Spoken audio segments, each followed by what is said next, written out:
والسلام على رسول الله وعلى آله وصحبه ومن والاه ثم ما بعد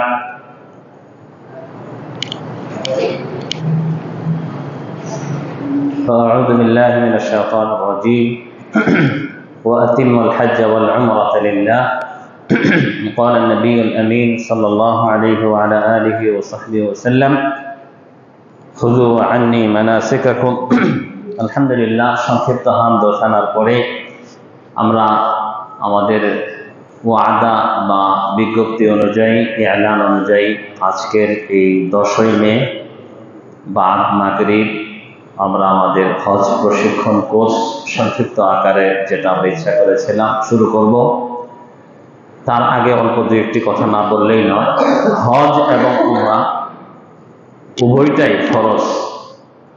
অনেকেই মনে করে যে উমরা করেছি হয়তো হজ হয়ে গেছে, বা আমাদের সমাজে একটি প্রচলিত আছে ছোট হজ বড় হজ। উমরাকে ছোট হজ নামে ডাকে, আর বড় হজ যেটা কি বেশি টাকা দিয়ে যায় আর কি জিলহজ মাসে। আসলে এরকম ছোট হজ বড় হজ নামে কোনো কিছু নেই। হজ উমরা ওয়া আতিমুল হাজ্জা ওয়াল উমরাতা লিল্লাহ, তোমরা পূরণ করো আল্লাহর জন্য হজ এবং উমরাকে। উমরা বিশেষ এক ইবাদত, হজ আলাদা আরেক প্রকারের ইবাদত।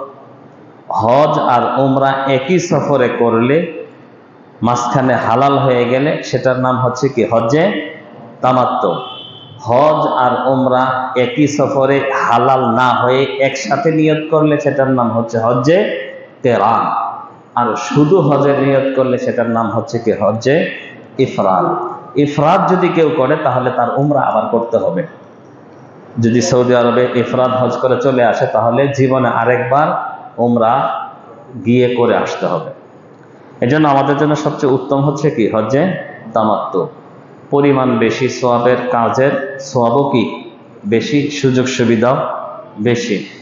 এবং আমরা যারা বেশিরভাগ এখান থেকে গিয়ে থাকি আমরা অধিকাংশই তামাত্তু হজ করি। যেহেতু আমরা তামাত্তু হজ করি, কাজে তামাত্তুর নিয়ম কানুন নিয়ে আজকে আমরা আলোচনা করবো ইনশাআল্লাহ। অন্য দুটা বিষয় প্রয়োজনও নেই এবং অযথা সময় এলেমের জন্য অন্য সময় হয়তো আলোচনা করা যাবে, কিন্তু আজকের এই সময়টা থেকে আমরা করতে চাচ্ছি না। হালকা কিছু চলে আসবে। হজ্জে তামাত্তু হচ্ছে হজের মাসে ইহরাম বেঁধে উমরা করে এরপরে কি করা। আমার তো মাইক টেক লাগা ফেলাইছি, চেয়ারটা একটু ইয়ে ভাই আনেন তো। না না না ওই ইয়ে যাক না, নিয়ে আসেন ওই যাক না, আমি যাইতাম কিন্তু এগুলা নিয়ে টানাটানি তো আমার ই হয়ে যাবে, চেয়ার পেল না অনেক সময়।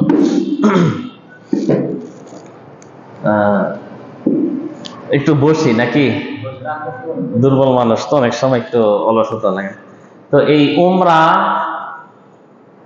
আর হজ দুটা একই সফরে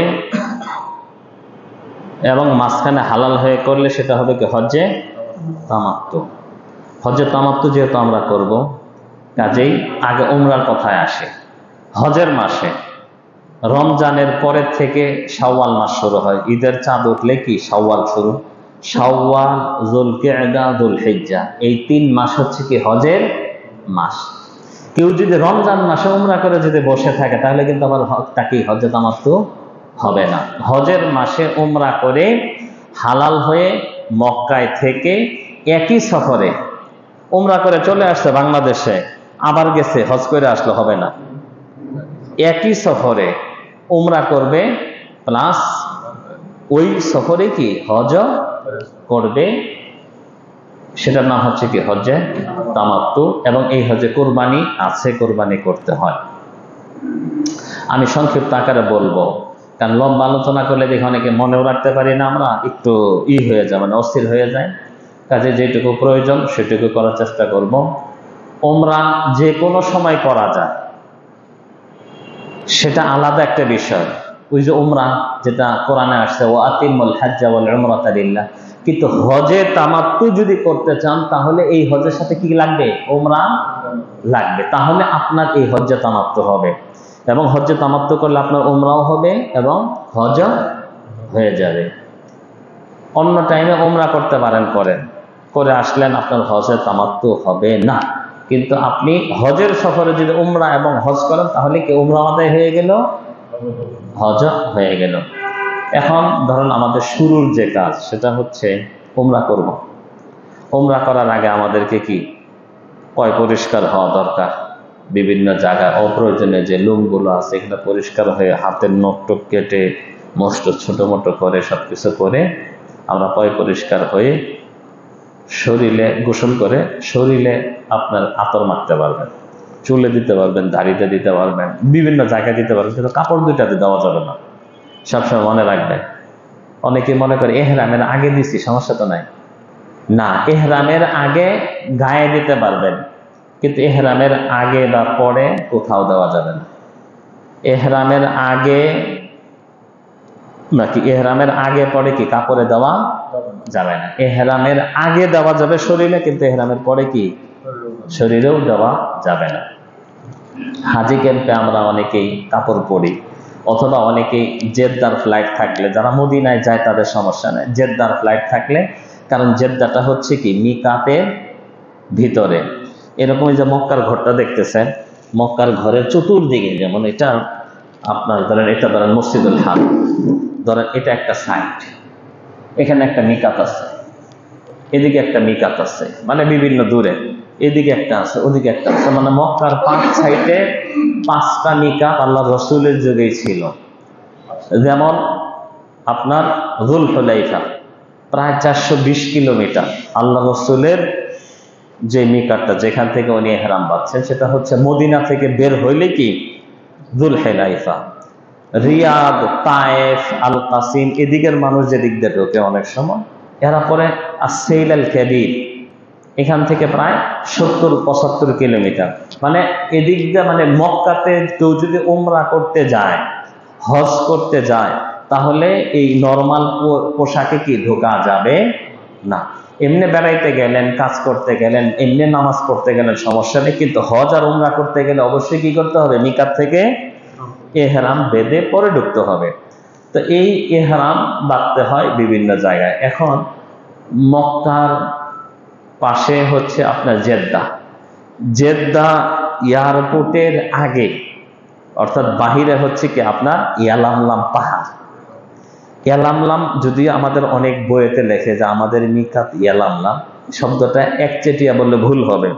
আমরা যেদিক দিয়ে ঢুকবো, আমাদের বিমান যেদিক দিয়ে ঢুকবো, আমাদের মিকাত হবে কি সেটাই। আমরা যারা এখন সরাসরি মদিনায় যাই, হাজিরা যায়, মদিনা থেকে যদি ঢুকান তাহলে আমাদের মিকাত হবে কি যুলহুলাইফা। যদি আমরা ওই জেদ্দা দিয়া ঢুকি তাহলে মিকাত হবে কি ইয়ালামলাম। এখন কিছুদিন আগে শুনেছি তায়েফ এয়ারপোর্ট বিশাল বড় করে করতেছে, জেদ্দার থেকেও কম বড় না, কাজ কারবার শুরু হয়ে গেছে, আমরা দেখে এসেছি। ওইটা যদি চালু হয় তখন আবার আমাদের অনেকের মিকাত হয়ে যাবে কি সাইল আল কাবীর, যেটাকে কারনুল মানাজিল বলা হয়েছে হাদিসে। অর্থাৎ যে যেই মিকাত দিয়ে যাব, মিকাতের আগে যেহেতু আমরা ইয়ালামলামে মিকাত পড়ে, মিকাত এখানে খেয়াল করেন, এটা হচ্ছে মিকাত, মিকাতের পরে হচ্ছে জেদ্দা এয়ারপোর্ট, এরপরে হচ্ছে মক্কা। যেহেতু আপনার মিকাত ক্রস করে আপনি নামবেন, মিকাত তো ইহরাম ছাড়া ক্রস করা যাইতেছে না, এই জন্য বাংলাদেশের হাজিদেরকে আপনার মক্কা ইয়াতেই হাজি ক্যাম্পে অথবা প্লেনে কি কাপড়টা পরায় নেয়। যেই প্লেন আপনার মিকাত উপরে মিকাত বরাবর আসে, ইয়ার প্লেনে আপনার সিগন্যাল দেওয়া হয় যে আর আপনার 100 কিলো, 50 কিলো, 20 কিলো আর 10 কিলো, বা খুব স্পিডে যায়, যেহেতু ওরা ওইটা ব্যালেন্স ঠিক রেখে যে তাড়াতাড়ি তোমরা এখন কি আমরা কিন্তু মিকাত ক্রস করতেছে, তোমরা তাড়াতাড়ি কি করো, এহরাম বাঁধো। এহরাম বাঁধা এক জিনিস, আর এহরামের কাপড় পরা এক জিনিস। লাব্বাইক আল্লাহুম্মা উমরাতান, এটা হচ্ছে এহরাম বাঁধা, মানে আল্লাহর কাছ থেকে নিয়ত করে ফেললেন, ঢুকা গেলেন, এখন আর ফেরত আসার কোনো সুযোগ নাই। কাপড় আপনি পরছেন, বাংলাদেশের থেকেও পড়তে পারেন, অন্য দেশেও পড়তে পারেন, কথা বলছেন। কাপড় পরলেই কি এহরাম হয় না? কাপড় পরছেন, কিন্তু আল্লাহ না করুক এয়ারপোর্টের ইমিগ্রেশনে যায় দেখেন আপনার ভিসা লাগে নাই, আপনি আইসা করছেন, ওই বছর আর হজে যেতে পারলেন না, কোনো সমস্যা নেই। কিন্তু আপনি যদি ওই মিকাত ক্রস করার যে এহরাম বাঁধাটা, ওইটা যদি আপনার বাংলাদেশের থেকে পড়ে নেন লাব্বাইক আল্লাহুম্মা উমরাতান, তাহলে আপনার খবর আছে। আপনি পড়লেন কে বাংলাদেশে থেকে? কারণ আপনার কি এহরামের অবস্থায় কি থাকতে হবে যতদিন আপনার ভিসা লাগে, এখন 1 মাস লাগুক 3 মাস লাগুক, এই কয়দিন আপনি একদম হারাম অবস্থায়, স্ত্রী সহবাস করতে পারবেন, নখ কাটতে পারবেন না, মাথা ডাকতে পারবেন না, মোজা পড়তে পারবেন না, এটা করতে অনেক ঝামেলা। কাজে এই জন্য আমরা সুন্নত বিরোধী কাজে করব না, প্রয়োজন ছাড়া এত আগে কি আমি নিজের নফসের উপর কি জুলুম করব না। এই জন্য ইহরামের মিকাত পার হওয়ার সময় কি আমরা সবাই কি করি, লাব্বাইক আল্লাহুম্মা উমরাতান পড়ি। কারণ ইহরামের কাপড়টা সাধারণত আপনারা যারা আছেন, অনেকে হজে গেছেন, অনেকে যাননি, ইহরামের কাপড়টা আমি দেখাই দিচ্ছি। এটা কি বড়টা নাকি? এই যে ইহরামের কাপড়টা নিলেন, এটা অনেকে পারে না, আমাদের বাংলাদেশিরা অনেকে করে কি দেখা এভাবে পেঁচায় টেঁচায় নিয়ে নেয়, পরে পইরা যায়। এই যে যেমন অনেকেই করে কি এমনি করে ঢুকাই দিয়ে দিছে, অনেকে ঢুকাই দিয়ে ছিয়া দিছে। আচ্ছা কোন এখন কি হাঁটতে পারবে? হ্যাঁ, রাউন্ডটা কমে গেছে না, জোরে হাঁটতে হবে, এই করতে হবে। এই জন্যে ইহরাম এভাবে না পেঁচিয়ে আপনি এক কাজ করবেন, সেটা কি জানেন? এই দেখেন সুন্দরভাবে ইহরামের কাপড়টা এই যে এখানে দিলেন, এই যে এখানে দিচ্ছেন ইহরামের কাপড়টা, দেওয়ার পরে এখানে নিয়ে আসছেন, নিয়ে এসে এই দিক দিয়ে পেঁচানি না দিয়া আপনি এটা এখানে এভাবে দিবেন। এভাবে দিয়ে আপনি এটাকে বেল্ট আছে, বেল্ট তো মনে হয় আনেন নাই, বেল্ট আছে, এভাবে বেল্ট দিয়ে আপনি করতে পারেন। আমরা সাধারণত অনেক সময় বেল্ট ছাড়াই হয়ে যায়, যেমন একটা হয়ে গেছে, আর একটু টাইট করে মানলে এটা হয়ে যাইতো। তো যখন আপনি হাঁটবেন দেখেন আপনার সতর কিন্তু বের হওয়ার সুযোগ নাই, কিন্তু এখানে একটা অপশন থেকে যায়, এই যে পা কোন পর্যন্ত আসতেছে দেখছেন, খেয়াল করছেন? তখন পড়বেন না সহজে, অনেকের দেখা যায় ইহরাম ফেটে গেছে, পড়ে গেছে, কারণ কখন আপনার দৌড় দিতে হবে, কখন উঁচা নিচা আছে, ঠিক না? কাজে এভাবে যদি পড়েন দেখেন, অথবা এটাকে আরেকটু যদি এদিকে করতে যথেষ্ট আছে, ঠিক আছে না? এটা নিচে এটা পড়লেন, এখানে একটা বেল্ট বেঁধে নিলেন, বেল্টটা ভালো হবে। আর এই যে এটা কোনটা যে বড়, আচ্ছা সমস্যা নেই। এরপরে ধরেন আপনার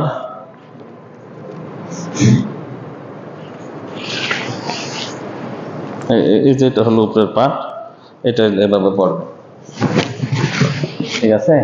মাথার টুপিটা খুলে ফেলতে হবে, গায়ের পোশাকটি খুললাম না যেহেতু দেখা যায় না, ঠিক না? এভাবে আপনি ইহরামের কাপড়টা পরা শেষ। এখন এই কাপড় পরবেন আপনি। এখন আমি আপনাদেরকে পরামর্শ দিব, যেহেতু আমরা অনেকে হাজি ক্যাম্পে পড়ি, বাংলাদেশে পড়ি, পড়ার পরে আপনি যাবেন অনেক দূরে, এয়ারপোর্টে দেরি করতে হবে, ইমিগ্রেশন পার হইতে হবে, বিমানে 6 ঘন্টা বসে থাকতে হবে, 7 ঘন্টা, এতে এসির কারণে আপনি অসুস্থ হয়ে যাবেন। এখানে আপনার একটা সুন্দর পরামর্শ, আপনি একটা গেঞ্জি পরে নেবেন, একটা গেঞ্জি পরে নেবেন। আপনি যে নিয়ত করবেন, নিয়তের আগে আগে আপনি গেঞ্জিটা কি করবেন, খুলে ফেলবেন। একটু মোটা গেঞ্জি যদি পরেন, যেটা আপনার একদমই, তাহলে লাভ হবে কি আপনার শরীরে এত ঠান্ডা লাগবে না, গেঞ্জিটা অনায়াসে কি তাড়াতাড়ি খুলতে পারবেন। আমরা অনেক সময় এটা করি, করে আপনি এই যে এভাবে পড়লেন। অনেকেই করে কি যে ইস্তেবা করে, এটার নাম হলো ইস্তেবা, এটার নাম হলো কি ইস্তেবা। এই কাজটা করতে হয় কখন জানেন? এই কাজটা করতে হয় যখন আপনি তোয়াফ শুরু করবেন, যখন আপনি তোয়াফ শুরু করবেন, এখানে তোয়াফ শুরু করবেন তার আগে ইস্তেবা করবেন। এই কাপ খোলা রাখছেন, এটা কিন্তু খুব ভালো দেখা যাইতেছে না, বগল বাইরে থাকবে, এই থাকবে, যেটাই হোক শরীর বাইর হয়ে থাকবে, কিন্তু এটার একটা কারণ আছে। কাপড়টাকে শক্ত করে বাঁধলেন, দেখা গেল কি আমাদের দেশে অনেকেই করে যে না, এই জন্য করবেন, এবং একটু রমল করতে হয়। প্রথম 3 চক্করে কি করতে হয়, রমল করতে হয়। রমলটা হচ্ছে যে একটু দৌড়ের ভান করা, যেমন আপনি এখন তো ভিড়ের কারণে দৌড়াইতে পারবেন না, এরকমের, এটার নাম হচ্ছে কি রমল। এখন যদি আপনি দৌড়াইতে না পারেন, হয়তো আস্তে আস্তে আপনি এরকম একটা করতেছেন, এরকম একটা করতেছেন, মানে বোঝা যাইতেছে আপনি দৌড়াইতেছেন, বোঝা যাইতেছে দৌড়াইতেছেন, কারণ সামনে যদি ফিরি পাইতেছেন না, আরেকজনের উপর তো কষ্ট দেওয়া যাবে না। কাজেই এটা সুন্নতের আমল হিসেবে আপনি এটাকেও করতে পারেন, যে না আপনি রমল করতেছেন। আর যদি সুযোগ পান তাহলে আপনি এভাবে এভাবে যাবেন। এটার একটা কারণ হলো যে মক্কার কুরাইশরা আল্লাহ রাসূল সাল্লাল্লাহু আলাইহি ওয়াসাল্লাম সাহাবায়ে কেরামরা যখন যেত, টিটকারি করতে, যে দেখ ইসলামের মহব্বতে না চলে গেছে, এই যে খাবার পায় না, পায় না, কিভাবে সব অসুস্থ হয়ে গেছে। আল্লাহ রাসূল বলছে যে না, একটু নাড়াচাড়া দিবা, দেখাবা যে না আলহামদুলিল্লাহ আল্লাহ যথেষ্ট আমাদেরকে কি রাখছে, সুন্দর রাখছে, সুস্থ রাখছে। কাজেই আমরা ইহরাম পড়লাম, এভাবে ইহরাম পরে যাব। মক্কায় যখন আপনি যাবেন, নিয়ত করে নেবেন কোথায়, মিকাত আসলে কি বলবেন, এহরাম পরে আমরা ধরেন উঠলাম, বিমানে উঠলাম, টুপি খুলবেন, যা আছে সেলাই করা এগুলো সব খুলে ফেলবেন, খুলে এভাবে আপনি কাপড় পরবেন। কারণ যদি গায়ে কোনো সেলাই করা কাপড় থাকে তাহলে আপনাকে কিন্তু জরিমানা দিতে হবে, দম দিতে হবে, ফিদিয়া, এটাকে বলা হয় ফিদিয়া। হয় 3টা রোজা রাখতে হবে, না হয় কি আপনার 6 জন মিসকিন খাওয়াইতে হবে, নাহলে একটা কি খাসি জবা করে কি বিতরণ করতে হবে। তো খাসি জবা করলে খরচ বেশি, 3টা রোজা রাখলে খরচ নাই, 6 জন মিসকিন খাওয়াইলে কি খরচ আর একটু কম খাসি জবার থেকে। 3টার যে কোনো একটা করতে পারবেন, এটা হলো ফিদিয়া, অপশন। 3টার যে কোনো একটা করলেই হবে। আর দম হলো কোনো ওয়াজিব কাজ ছেড়ে দিলে দম, দমের মাঝে দ্বিতীয় আর কোনো অপশন নাই, দম দমই।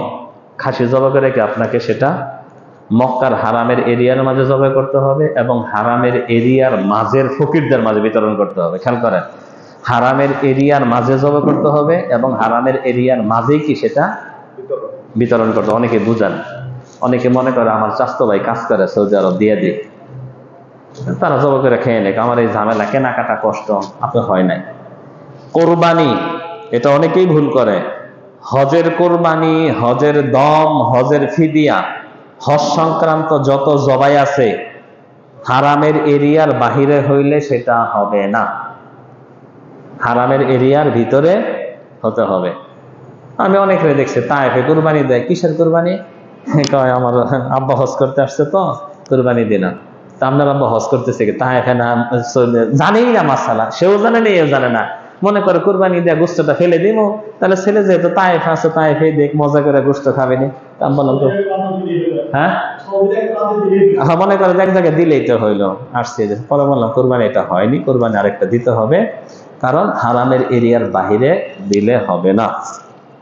আপনি নিয়ত করবেন লাব্বাইক আল্লাহুম্মা, যে মিকাত যখন ক্রস করবে তখন কাপড় টাপড় সব খুলে লাব্বাইক আল্লাহুম্মা লাব্বাইক লাব্বাইক লা শারীকা লাক লাব্বাইক ইন্নাল হামদা ওয়ান নি'মাতা লাকা ওয়াল মুলক লা শারীকা লাক, এটা আপনি পড়তে পড়তে মক্কা পর্যন্ত যাবেন, পড়তেই থাকবেন। আমরা খোশ গল্প করবে, এটা করে না, যত বেশি পড়া যায়। পুরুষেরা জোরে জোরে পড়বে আর মহিলারা কি আস্তে আস্তে পড়বে, এটা আপনি পড়বেন। এখানে তোয়াফের আগে যে 2 রাকাত নামাজ পড়ে না অনেকেই, আলাদা কোনো নামাজ নাই। আপনি যদি কোনো মসজিদে ঢুকেন ওযু করে, তাহলে তাহিয়াতুল মসজিদ পড়ে অথবা তাহিয়াতুল ওযু করে সেটা আপনি পড়তে শুরু করতে পারেন, বা কোনো ফরজ সালাত থাকলে ফরজ সালাতের পর আপনি ইহরাম বাঁধতে পারেন। কিন্তু যদি কোনো সালাতের ওয়াক্ত নাই, কিছু না, এমনিতে আপনি কোন ইহরামের 2 রাকাত সালাত, এটা অনেকে জানে না। ইহরামের আলাদা কি কোনো সালাত নাই, ইহরামের আলাদা কোনো সালাত নেই। কাজেই বিমানে সালাত পড়ার কোনো দরকারও নেই। হাজি ক্যাম্পে ভিড়াভিড়ির মাঝে আপনি হারায় যাইতেছেন, না উজু করতে হবে, উজু করে বাথরুমে যায়, এটা সেটা অনেক বইয়ে দেখে লেখা রাখছে যে পড়ে নিবেন এখানে। আরে বাবা, যে নামাজি না, আল্লাহ রসুল মসজিদে ঢুকছেন, তিনি জোহর আসর পড়ছেন, এরপরে ইহরাম বাঁধছেন, তো ওনার ওয়াক্ত হয়েছে বিধায় উনি পড়ছেন, না হলে তার পড়তেন না। আপনার ওয়াক্ত নাই, আপনি হাজিদেরকে কষ্ট দিতেছেন। উজু করা সফর অবস্থায় পানির অ্যারেঞ্জ করা একটা কষ্ট না? সবকিছু খোলো, উজু করো, এটা সেটা, বাথরুমে যান। কাজে এটার কোনোই দরকার নেই। ইনশাআল্লাহ আস্থা রাখতে পারেন, যেগুলো বলতেছি কোরআন হাদিসের বাহিরে কোনোটা না। আপনি এমনিতে ইহরাম পড়বেন এবং কোনো দরকার নেই আপনি পড়বেন এখানে। হ্যাঁ, ওযু ছাড়াই, যেহেতু আপনি নামাজ পড়তেছেন না। না না, সর্বনাশ, মহিলারা তাদের কাপড়ে, মহিলারা তাদের কাপড়ে, তবে মহিলারা হাত মোজা, পা মোজা এবং নেকাব পড়তে পারবে না, মুখ ঢাইকা রাখবে, মুখটা ঢাকবে যেমনি করে। কিন্তু আরেকটা সিস্টেম আছে না, মুখটাই যেমনি করে বাঁধা রাখে শক্ত করে, এগুলা বাঁধতে পারবে না, কিন্তু মুখটা কি তারা। মা আয়েশা রাদিয়াল্লাহু তাআলা আনহার হাদিস যে না, আল্লাহ রাসূল সাল্লাল্লাহু আলাইহি ওয়াসাল্লাম আমরা কি করতাম, মুখটা খোলা রাখতাম। আমাদের দেশে যে উপরের পাটটাই যেরকম রাখে না অনেকেই, যে মুখটা আমরা খোলা রাখতাম, এই যেরকম পাটটা খোলা রাখতাম।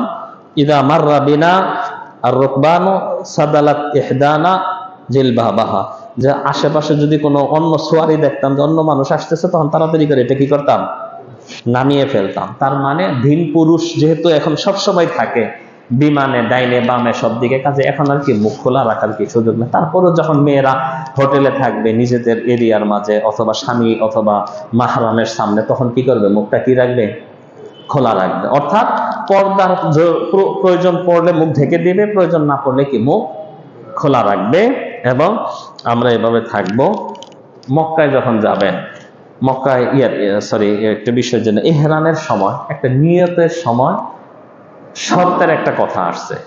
শর্ত হচ্ছে আপনি যদি মনে করেন যে না, শারীরিক অবস্থা খুব ভালো না, অথবা নিরাপত্তার অবস্থা খুব ভালো না, এটা আগেকার যুগে প্রচুর ছিল, অসুবিধা হয়, ঝামেলা হয়, যে না যেতে পারি কি পারি না, দেশের অবস্থা বা সীমানায় আমাকে ছাড়বে কি ছাড়বে না ইত্যাদি, তখন যদি বলেন আল্লাহুম্মা ইন হাবাসানি হাবিসুন ফামাহিল্লি হাইসু হাবাসতানি, আল্লাহ আমাকে যদি কোনো প্রয়োজন অথবা কোনো অসুবিধা আটকিয়ে দেয়, যেখানে আটকে যাব ওখানে কি আমি এহরাম খুলে ফেলবে, এটা যদি আপনি শর্ত করেন, তাহলে তখন যদি আপনি কোনো ঝামেলার কারণে এহরাম খুলে যদি চলে আসেন, তাহলে আপনাকে কি আর দম দিতে হবে না।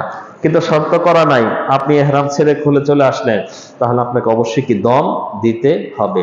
যে কোনো ইবাদত আপনি শুরু করবেন, শুরু করার পরে যে কোনো প্রয়োজনে আপনি সেটা ছেড়ে দিতে পারেন। শুধুমাত্র হজ এবং উমরাই একটা শুরু করার পরে আপনার যত মুসিবত হোক, কেউ মারা গেছে, আল্লাহ মাফ করে, ঘর বাড়িতে কোনো দুর্যোগ অথবা কোনো ঝামেলা, আগুন লাগে ইত্যাদি, কোনো কিছুর কারণে কি আপনি ফেরত আসতে পারবেন না। বুঝছেন কিনা? আত্মীয় স্বজন আপনি গেলেন অথবা যাচ্ছেন, রওনা দিচ্ছেন ইহরাম বাঁধার পরে, অর্থাৎ ইহরাম বাঁধার পরে, মিরকাত ক্রস করার পরে মৃত্যুর সংবাদ আসছে না, আপনি উমরা শেষ করার পরে কি আপনাকে আসতে হবে। বুঝে আসছে বিষয়টা? তো এখন আপনি যখন আমরা ইহরাম বাঁধলাম, শর্তটা আমার বইয়ে লেখা আছে, বা যারা থাকবেন আমাদের সাথে বা বিভিন্ন বইয়ে লেখা আছে, সুন্দরভাবে লিখে দিয়েছি আমি, এটা পড়ে নেবেন যদি প্রয়োজন মনে করেন। এরপরে তালবিয়া পড়তে পড়তে যাবেন। যাওয়ার পরে আমরা সাধারণত হোটেলে যাই, হোটেলে গিয়ে ব্যাগ ট্যাগ আমরা রাখি। ব্যাগ ট্যাগ রাখার পরে অনেকে একটু আরাম করে অথবা খাওয়া দাওয়ার কিছু জরুরত পড়ে, লম্বা সফর যেটুকু হোক, অর্থাৎ অজু করে নেবেন।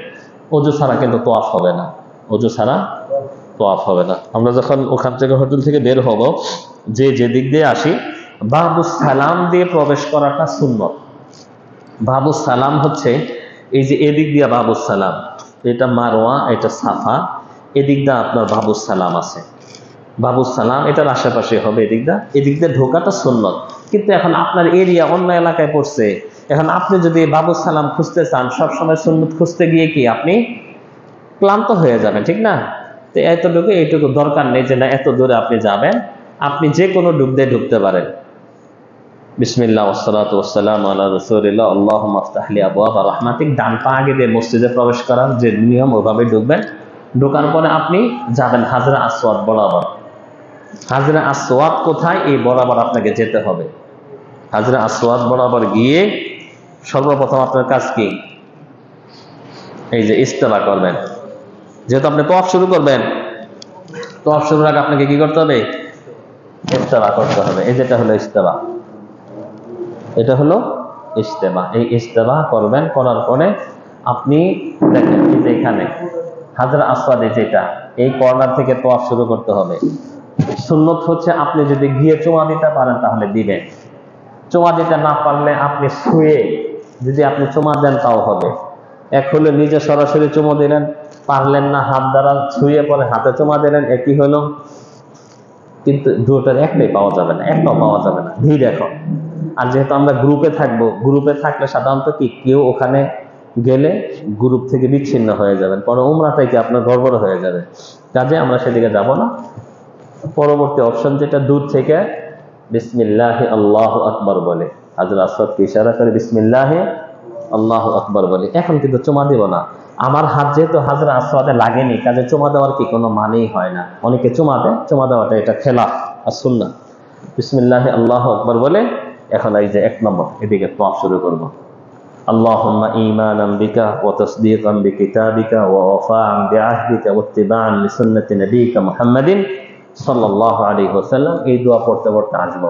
আমরা মাগরিবের আগে বলেছি এই অংশটুকু হাতিম কিন্তু কাবা ঘরের অন্তর্ভুক্ত, কাজেই এই ভিতর দিয়ে কেউ শর্টকাট করার জন্য যাবেন না, গেলে তোয়াফ হবে না, এটার বাহির দিয়ে যেতে হবে।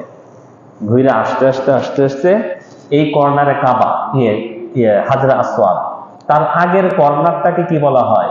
রুকনে ইয়ামানি।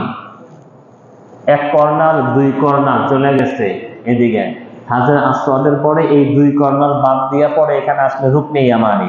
এই রুকনে ইয়ামানি থেকে হাজরে আসওয়াদ পর্যন্ত যে একটা সাইড আছে, এই সাইডটাতে প্রত্যেক চক্করেই একটাই দোয়া পড়বেন, রব্বানা আতিনা ফিদ দুনিয়া হাসানাহ ওয়া ফিল আখিরাতি হাসানাতাও ওয়া কিনা আযাবান নার। আশা করি মুখস্থ করে নেবেন।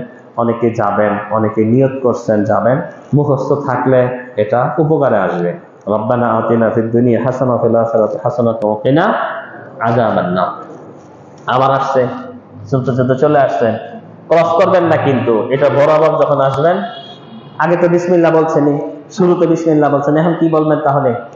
আল্লাহু আকবার। হাজরা আসওয়াদকে কি করব? আল্লাহু আকবার বলে ইশারা করে আরেকটা। প্রথম চক্করে আপনি কিন্তু দোয়া একটা পড়লেন, আল্লাহুম্মা ঈমানান বিকা ওয়া তাসদীকাম বিকিতাবিকা, এই দোয়াটা হাদিস দ্বারা প্রমাণিত প্রথম চক্করে। এরপরের চক্করগুলোতে আমাদের দেশে হুজুররা এক এক চক্করের এক একটা দোয়া তৈরি করছে নিজেরা। শিয়ারা কিছু আছে, ওরা কিছু দোয়া তৈরি করছে। কাজে অনেকেই দোয়া তৈরি করলে বইটার কি দাম বেড়ে যায়, আলেমের ইজ্জত বেড়ে যায়, যেন এটা তো জবরদস্ত আলেম দেখা যায়, সব জানে, কিন্তু আমি খুঁজে পাই নাই, আমার বই দোয়া পাবেন না। সৌদি আরবের বড় বড় বই, নন্তপক্ষে আমি 30টা বই দেখি, আলহামদুলিল্লাহ প্রায় 20-25টা আরবি কিতাব ওখানেও লিখছি, এখানে ওটা আবার করছি, যেহেতু আমার কাছে আছে বাঙালিদের, কোনো বই লেখে না। কারণ যেহেতু আল্লাহ রাসূল বলেন, আপনি বলবেন কেমনে? প্রথম চক্করে আছে, এরপরের চক্করগুলো থেকে কোনো দোয়া নাই। তাহলে কি করবেন? আপনি আপনার নিজের বিভিন্ন দোয়া, কোরআন তেলাওয়াত, জিকির আজকার, তাসবিহ তাহলিল, আল্লাহর কাছে ক্ষমা, তওবা, যা আসতেছে আপনার মনেগুলো পড়বেন, দরুদ পড়বেন, তেলাওয়াত করবেন, তাওবাতুল্লাহ, আস্তাগফিরুল্লাহ, জিকির আজকার যা আছে বিভিন্ন দোয়াগুলো পড়তে পড়তে আবার আসবেন, আল্লাহু আকবার, আবার আসবেন, আল্লাহু আকবার বলে আবার শুরু করবেন, আবার আসবেন। কটা করবেন? 7টা। পেঁচ বাজছে এখন। 7টা করলেন না 6টা করলেন? 6টা না 7টা? কটা ধরবেন? 6টা ধরে আরেকটা পুরো করবেন। এই জন্য যাতে পেঁচ না বাজে, মোবাইল নিয়ে বেশি কি ঘাটাঘাটি করবেন। দুইজন একসাথে থাকলে, দুইজনে 3জনে মিলে কি সহজে হিসাবটা কি গন্ডগোল বাঁধে না। আবার অনেকের কাছে আছে, এই যে এখন একটা পুঁতির পাওয়া যায়, 7টাই দেওয়া আছে, একটা করে তোয়াফ এখানে আসলে টান দিয়া পুঁতি সরায় ফেলায়, মানে একটা শেষ হলো, টান দিয়া সরায় ফেলায়, সমস্যা নেই, এটা বড় করে না। তো 7টা চক্কর হয়ে গেছে। তোয়াফের পরে কি করতে হয়? হ্যাঁ, 2 রাকাত সালাত পড়তে হয়, রাকাতাই তোয়াফ, তোয়াফের 2 রাকাত সালাত পড়তে হয়। এটা পড়তে হয়, এই যে জায়গাটার নাম হচ্ছে মাকাম ইব্রাহিম। এখানে ওই যে ইব্রাহিম আলাইহিস সালাম যে পাথরের উপর দাঁড়িয়ে দাঁড়িয়ে কাবা তৈরি করতেন, সেই পাথরে হালকা একটু দাগ আছে, ওটার উপর কি বললাম যে সোনালি দিয়ে বা স্বর্ণের দিয়ে ওগুলো বা দিয়ে রেখেছি, এবং ওইটাই বক্সের মাঝে রেখে দিচ্ছে। দেখা যায় অনেকে চুমা খায়, বাংলাদেশের হাজিরা তো এগুলোতে খুব পটু, হ্যাঁ, মনে করে যে না এত মানে চুমা খেয়ে বিনাশ করে ফেলা যায়। আবার সৌদি সরকার চুমা যারা খাবে তাদেরকে ধাক্কায় সরানোর জন্য কি লোক রাখছে, বড় বড় আলেমরা ডিউটি করতেছে 24 ঘন্টা। কত বড় একটা ঝামেলায় আছে দেখেন তো। হ্যাঁ, বেদাত থেকে দূর করতে, যাই হোক, কেউ চুমাও দিবেন না, দেখবেন কিন্তু যে মুসলাম একটু মুসি, মানুষের মুস্তাছে, হুজুরে না করলে তখন হুজুরের মানা আর মনে থাকে না, দূর মানুষের চুমা খায় বিনাশ করতে, স্যার আমি একটু মুসমু, সমস্যা কি আছে? কে এখানে আপনারই ধরবেন না। এই মাকামে ইব্রাহিমের পিছনে ওয়াত্তাখিযু মিন মাকামে ইব্রাহিম মুসাল্লা, আমি যদিও এখানেই করছি, এটা কিন্তু অনেক জায়গা, ছোট্ট একটা হাজরা, এটা কিন্তু এটা অন্য জায়গা, এখানে অনেক জায়গা আছে, অনেক জায়গা। তো এখানে আপনি পিছনে নামাজ পড়বেন, অনেক সময় পড়তে দিবেন আপনাকে, যখন হজের বেড়ে যায় ভিড়টা, যেখানে আপনাকে সুযোগ দেবে সেখানে পড়বেন। এটার পিছনে পানামারি করে পড়তে হবে এরকম কোনো কথা না, যেখানে সুযোগ পাবেন পড়বেন। তোয়াফ যেহেতু শেষ করে ফেলছেন, ইস্তেরা কিন্তু কি শেষ করে ফেলতে হবে। এখানে একটা বিষয় আমরা বলতে ভুলে গেছি, এটা আমি একটু আগে বলছি না, তোয়াফ যে করলেন, তোয়াফের প্রথম 3 চক্কর কেমনে কি করতে হবে? রমল করতে হবে, বলি নাই? হ্যাঁ, একটু দ্রুত এরকম রমল করতে হবে প্রথম 3 চক্কর, প্রথম 3 চক্কর রমল করবেন। তোয়াফ শেষ যেহেতু, কাজে আমার কাঠ ঢেকে ফেলতে হবে, কারণ কাঠ খোলা রেখে তো হবে না, নামাজ হবে না, কাজে আমি কাঠটা ঢেকে ফেলবো। কাঠটা ঢেকে মাকাম ইব্রাহিমের পিছনে নামাজে দাঁড়াবেন, যেখানে জায়গা হবে। প্রথম রাকাতে সূরা ফাতিহা পড়ার পরে সূরাতুল কাফিরুন পড়বেন, কুল ইয়া আইয়ুহাল কাফিরুন। দ্বিতীয় রাকাতে সূরাতুল ফাতিহা তেলাওয়াত করার পরে সূরাতুল ইখলাস পড়বেন, এটা সুন্নাত যদি মনে না থাকে। তাহলে নামাজ হয় না, আবার নতুন করে পড়তে হবে না। পড়লে ভালো ছিল, চেষ্টা করবেন, মনে না থাকলে যেটা দিয়ে পড়ছেন হয়ে গেছে। এরপরে এই যে বললাম, আমি আগেও বলেছি মাগরিবের আগে, সব সুন্নত কিন্তু গ্রুপের সাথে আমল করার চেষ্টা করবেন না, করলে আপনি ক্ষতিগ্রস্ত হবেন। এখানে অন্য সময় করবেন। এই যে এই জায়গাটুকু হাজরা আসওয়াদ এবং কাবা ঘরের মাঝখানে যে জায়গাটুকু, এটাকে বলা হয় কি বলা হয় বলেন তো দেখি? মুলতাজাম। জায়গাটার নাম মুলতাজাম। সেখানে এভাবে দাঁড়িয়ে বুক লাগিয়ে দোয়া করাটা কি সুন্নাহ। যদি সম্ভব হয় করবেন, এরপরে চলে যাবেন। আরেকটা সুন্নত হলো জমজমের পানি পান করে। যেহেতু তোয়াফ করছেন, একটু ক্লান্ত হয়েছেন, কিন্তু এই সুন্নত পালন করতে গেলে আরেক ঝামেলায় পড়বেন, পেশাব দেবে, পরে আর পেশাবখানে খুঁজে পাবেন না। এটা মাথায় রাখবেন। যদি প্রয়োজন পড়ে একটু পান করবেন। এরপরে মাকাম ইব্রাহিম থেকে সালাত পড়ে আপনি চলে,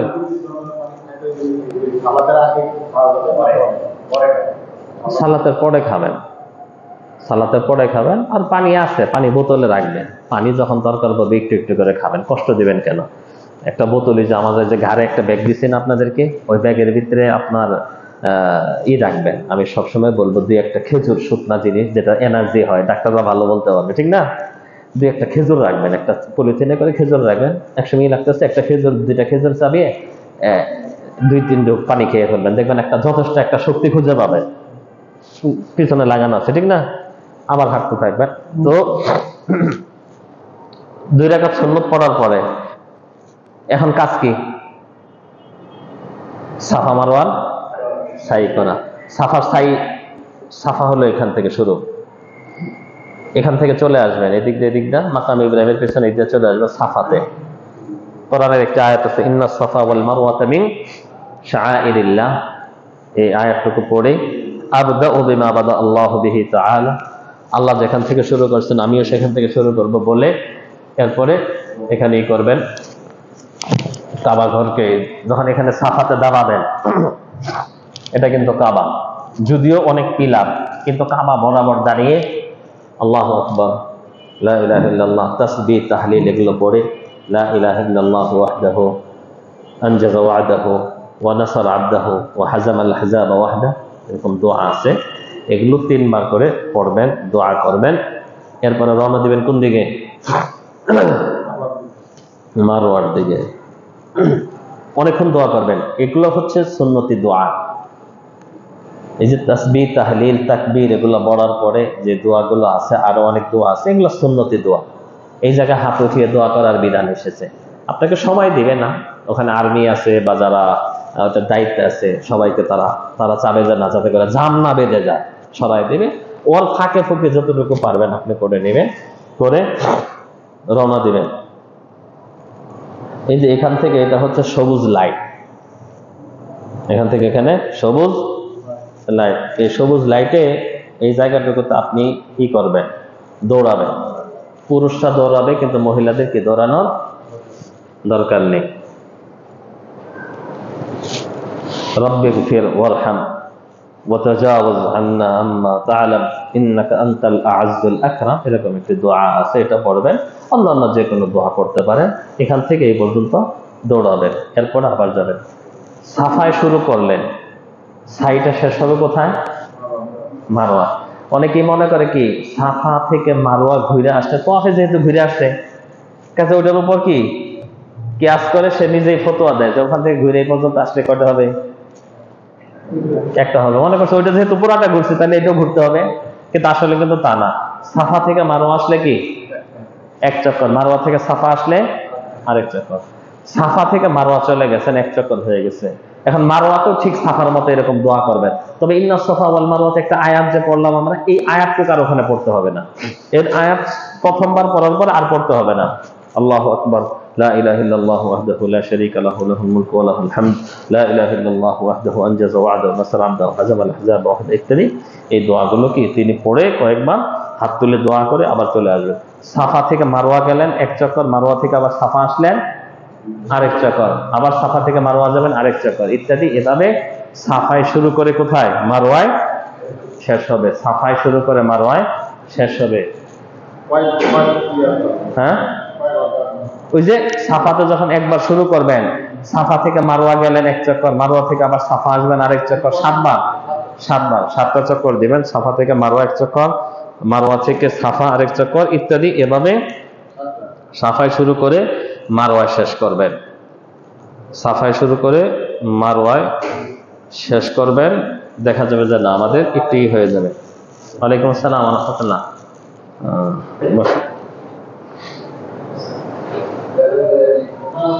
বসেন। আর ইহরাম অবস্থায়, আচ্ছা ওটা পরে বলতেছি। তো এখন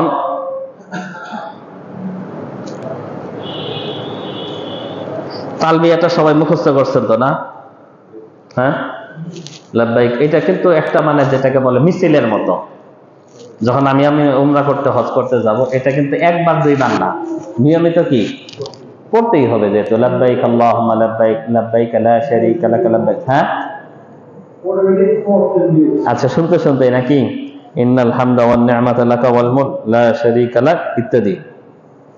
তো এখানে আপনার যেটা বললাম যে না, সাফাতে যে দোয়াটা আছে, মারওয়াতে যে দোয়াটা আছে, এটা মুখস্থ করে নেবেন, পাবেন বইয়ে। আল্লাহু আকবার, আল্লাহু আকবার, আল্লাহু আকবার, লা ইলাহা ইল্লাল্লাহ ওয়াহদাহু লা শারীকা লাহু, লাহুল মুলকু ওয়া লাহুল হামদ, ইহয়ি ওয়া ইউমীতু ওয়া হুয়া আলা কুল্লি শাইইন কাদির, লা ইলাহা ইল্লাল্লাহ ওয়াহদাহু আনজাযা ওয়া'দাহু ওয়া নাসারা 'abদাহু ওয়া হাজামাল আহজাব। একটু আগে যেটা বলছিলাম, এই দোয়াগুলো মুখস্থ করে নেবেন। এরপরে আসতেছে 7টা চক্কর হয়ে গেছে, সাফাই শুরু করে শেষ হবে কোথায়? মারওয়ায়। সাফাই শুরু করে মারওয়ায় শেষ করলেন। এরপরে কি করবেন? তাওয়াফও করলেন, সাইও করলেন। এখন কাজ কি? উমরার সময় মাথা মুন্ডন করা। মাথা মুন্ডন করে অনেকেই এগুলা ভুল। ওই যে তাওয়াফের পরে 2 রাকাত সালাত করছে, এখন সে সাইর পরে 2 রাকাত নামাজ পড়ে। ওই যে জানে না, মনে করো ওখানে যেতে বলছি তাওয়াফ করে, তাহলে সাইর পরেও পড়ি না। সাইর পরে সালাত নেই, সাইর পরে আপনি কি করবেন? চুল কাটতে হবে। লা তাদখুলুন্নাল মাসজিদাল হারাম ইনশাআল্লাহু আমিনিনা মুহাল্লিকিনা রুউসাকুম ওয়া মুকাসসিরিন। আল্লাহ রাব্বুল আলামিন এখানে 2টা অপশনের কথা বলছেন। মুহাল্লিকিনা রুউসাকুম, তোমাদের মাথার চুল হালাক করবে, মাথা কামাবে অথবা চুল ছোট করবে। মাথা কামাইলেও পুরাটা কামাই আমরা, চুল ছোট করলেও কি করি? পুরাটা ছোট করি। কিন্তু দেখা যায় অনেক সময় আমরা নমুনা, মানে নিজের চুলের এত মুহাব্বত, আমরা উমরা করতে গেছি যাতে কেউ না বুঝে, এদিকে টান দিয়ে কয়েকটা চুল কাটে, এদিক দিয়ে টান দিয়ে কয়েকটা কাটে, এগুলো কাটে। এটা কি হবে না, বরঞ্চ কি হবে? গুনাহগার হবে। কাজেই এত টাকা খরচ করে যাচ্ছেন, কে কি করলো না করলো এগুলো তামাশায়, হ্যাঁ, তাদের সাথে কি ঘা ভাসিয়ে না দিয়ে আপনি সুন্নাহ অনুযায়ী কাজ করবেন। পুরা মাথার চুল কি করে ফেলবেন? ছোট করে ফেলবেন। যদি মনে করি যে না আমার হজের সময় কাছে আসছে, আর যদি মনে করি যে না আমাদের অনেকগুলা দিন আছে, চুল বড় হবে, তাহলে কি মাথা কামিয়ে নেব, আমার উমরা শেষ। মাথা কামানোর পরে কি উমরা শেষ। এখন আপনি ইহরাম খুলে ফেলবেন। ইহরাম খুলে ফেলে থাকবেন কয়দিন বলেন? আমরা কিন্তু তামাত্তু হজ নিয়ে কথা বলতেছিলাম। কিছু তো পড়ছেন আপনারা, একবারে না পড়লে তো হবে না। আপনি উমরা করছেন, ইহরাম খুলে ফেলছেন, এখন ইহরাম খুলে কয়দিন থাকবেন মক্কায়? কয় তারিখ পর্যন্ত? হ্যাঁ, 8 তারিখ পর্যন্ত আপনি স্বাভাবিক জিন্দেগি যাপন করবেন।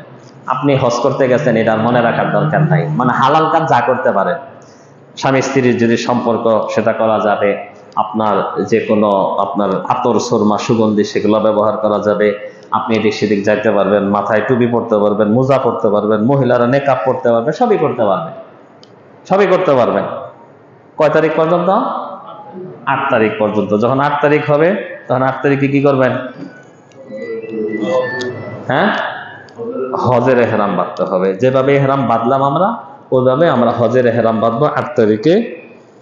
8 তারিখে যখন হজের এহরাম বাঁধবেন, 8 তারিখে এহরাম বাঁধার পরে আপনাকে যাওয়ার দরকার নেই। ওই মক্কাতে গিয়ে যে তাওয়াফ করবে, এটা অনেকেই করে। মিকাতেও যাওয়ার দরকার নেই, মসজিদুল হারামে গিয়ে তাওয়াফ করারও দরকার নেই। হাদিসে যেটা এসেছে, প্রত্যেকেই তার নিজ নিজ আবাসস্থল থেকে, মানে যেখানে সে বসবাস করতেছে, অর্থাৎ তার হোটেল থেকে কি করবে? এহরামের কাপড় পরবে। এহরাম পরে চলে যাবে কোন জায়গায়? মিনা। এখানে একটা বিষয়, সেটা হচ্ছে হাদিসে আসছে 8 তারিখের কথা। 8 তারিখে সকালে, অর্থাৎ দিবাগত মানে যেটা 7 তারিখের রাত পার হয়ে 8 তারিখের রাত তো আগে আসে, রাত কাটিয়ে সকালে যাবেন। কিন্তু বেশিরভাগ এখন মুআল্লিমরা করে কি, সকালে যদি আপনি যেতে চান, ভিড়ের যুগ, দেখা গেল যে আপনি আর ওই সুন্নতটা মানতে পারবেন না, পিছে হয়ে যাবে, আগে আর হইলেন না।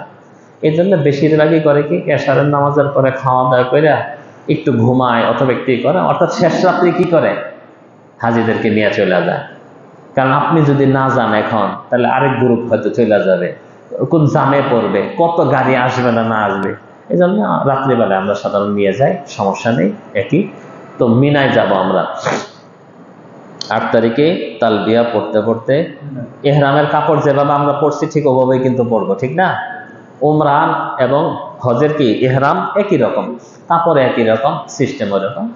তালবিয়া পড়তে পড়তে যাবো, লাব্বাইক আল্লাহুম্মা লাব্বাইক লাব্বাইক লা শারীকা লাকা লাব্বাইক ইন্নাল হামদা ওয়ান নি'মাতা লাকা ওয়া লা শারীকা লাক। আমরা নিয়মিত পড়বো পরে যাব মিনায় গিয়ে, যেহেতু আমরা রাত্রে গেছি, ফজর করব, জোহর করব, আসর করব, মাগরিব করব, এশা করব। এরপরে নিয়ম ছিল ফজর করে তারপরের দিন সকালে যাব। মক্কাতে যেরকম নিয়ম ছিল সকালে বের হব 8 তারিখ, আরাফাতে যেরকম নিয়ম ছিল 9 তারিখ সকালে বের হব। বেশিরভাগই সুবিধা মোতাবেক দেখা যাচ্ছে একটু রাত্রেই রওনা দেয়, কারণ কেউ চায় না পিছে পড়তে, আর পিছে পড়লে তার সমস্যা। আগে যাওয়া, পিছে যাওয়া থেকে কি আগে যায় বসে থাকলেন ভালো। এই জন্যে মিনা থেকে চলে যাবে রাত্রিতে, অথবা শিডিউলে যদি আরেকটু পর হয় বা ফজর হয়, তখন যখন হবে চলে যাবে। তো মিনাতে কাজ কি, মিনাতে 4 রাকাত বিশিষ্ট নামাজগুলো কয় রাকাত করে পড়বে? 2 রাকাত। সুন্নত পড়ার দরকার নেই, ফজরের 2 রাকাত সুন্নত পড়বেন আর ভিতরের নামাজগুলো পড়বেন। এমনি নফল পড়তে হবে, সুন্নত না পড়াটাই কি এখানে সুন্নত। তাসবিহ তাহলিল পড়বেন, কোরআন তেলাওয়াত করবেন, জিকির আজকার করবেন, তওবা তিল্লাহ পড়বেন, বেশি বেশি তাকবীর পাঠ করবেন, কাজে এটা 5 ওয়াক্ত সালাত আদায় করলেন। এই 8 তারিখে মিনায় থাকাটা কি সুন্নাহ, থাকলে সওয়াব হবে, না থাকলে কি হজের কোনো ক্ষতি হবে না। এরপরে চলে যাবেন কোথায়? 9 তারিখ আরাফা। আরাফায় যখন যাবেন, এখন যেহেতু তাবু সিস্টেম, সরকার অনেকগুলোর এই করছে, এখন ইচ্ছা করলে আমরা মসজিদে নামেরায় ঢুকবো না। কারণ আপনি যদি আপনার ইচ্ছা মতো মসজিদে নামেরায় যান, তাহলে আপনি গ্রুপ থেকে আলাদা হয়ে যাবেন। আপনি যত টাকা খরচ করে গেলেন, আপনার ইবাদতের সুযোগ সুবিধার জন্য আমরা ওই দেশের মুআল্লিমদের সাথে আমাদের কন্ট্যাক্ট হয়েছে। ওই মুআল্লিম আপনার জন্য বসার জায়গা করছে, বাথরুমের জায়গা করছে, দুপুরে খানার ব্যবস্থা করছে, তাঁবু টানাইছে, এয়ার কুলারের ব্যবস্থা করছে।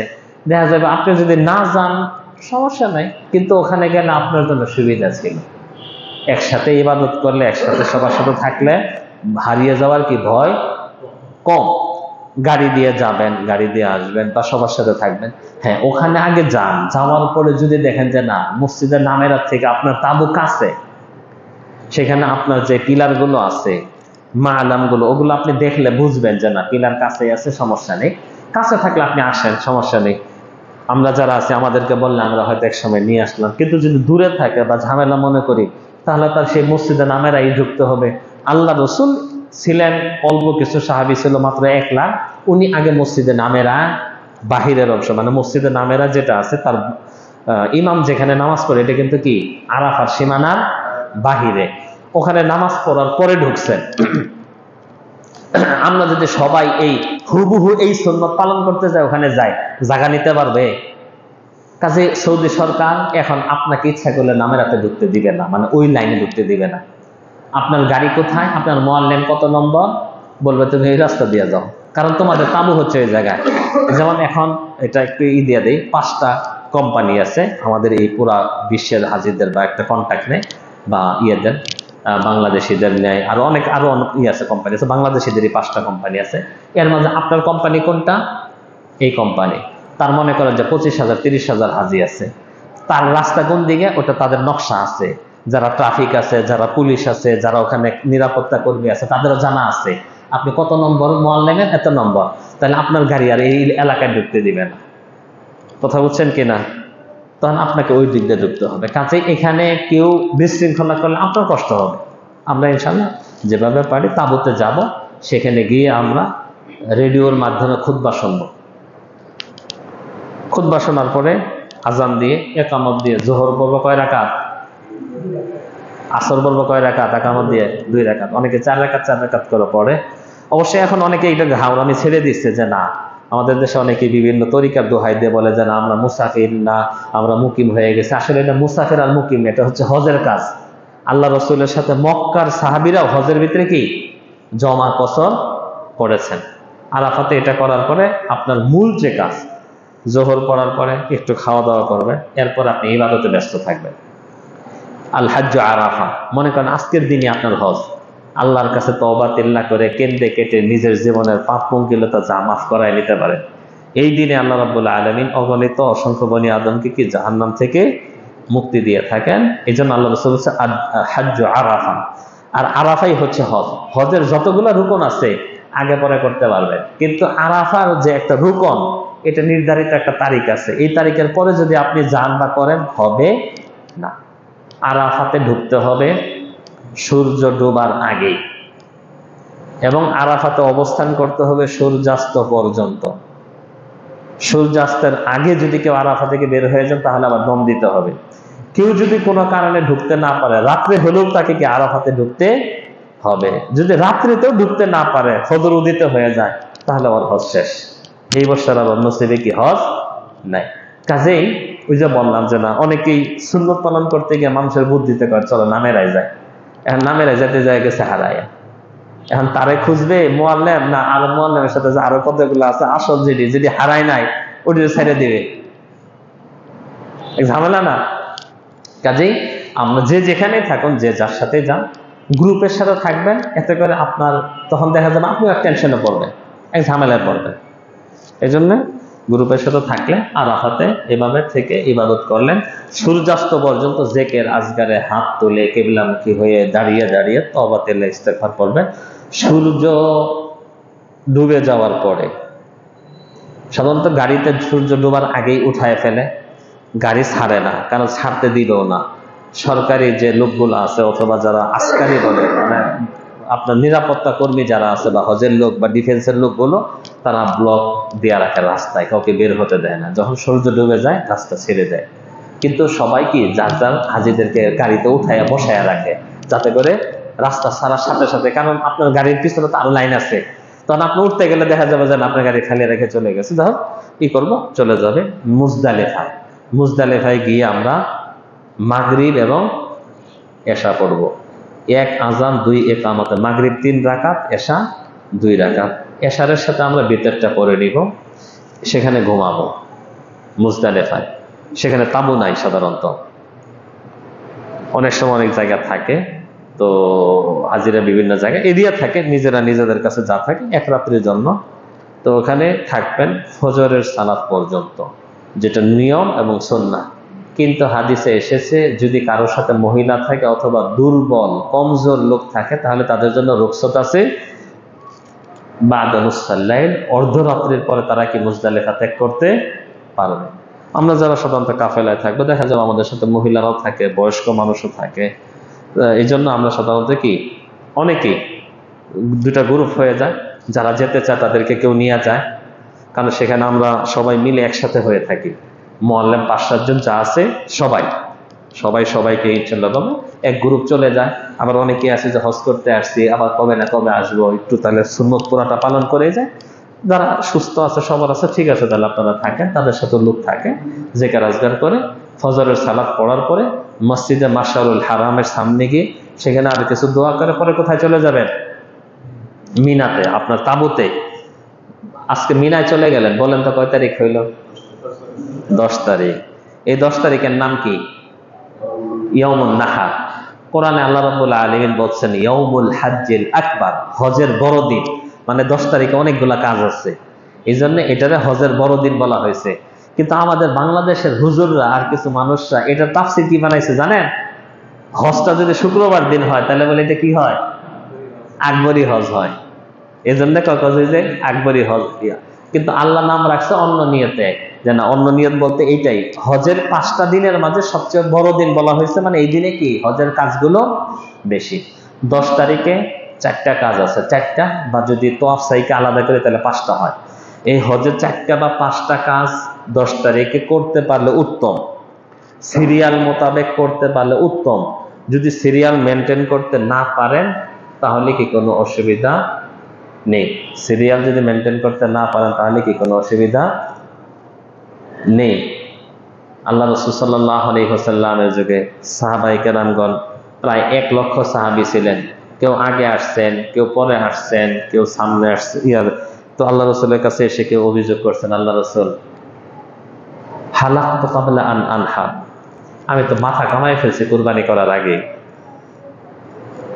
আল্লাহ রাসূল, হালাকতু ক্বাবলা আন আরমি, আমি তো মাথা কামাই ফেলছি কি পাথর মারার আগে। আল্লাহ রাসূল বলেন, ইফআল ওয়ালা হারাজ, ইফআল ওয়ালা হারাজ। এই বিষয়ে আমার এই বইটাতে আমি দলিল সহ উল্লেখ করেছি, আপনাদেরকে দলিল নম্বরগুলো বলে দেই, তাহলে আপনাদের মনে থাকবে। হ্যাঁ জি, বইটা 3টা আছে আমার এখানে, পিডিএফ আছে, তো পিডিএফ দেখে আমি বলতেছি সেটা। হাদিসের দলিল নম্বরগুলো বলি। 10 তারিখে যেটা আছে, যেমন আপনার এখানে অনেকগুলো দলিল আছে।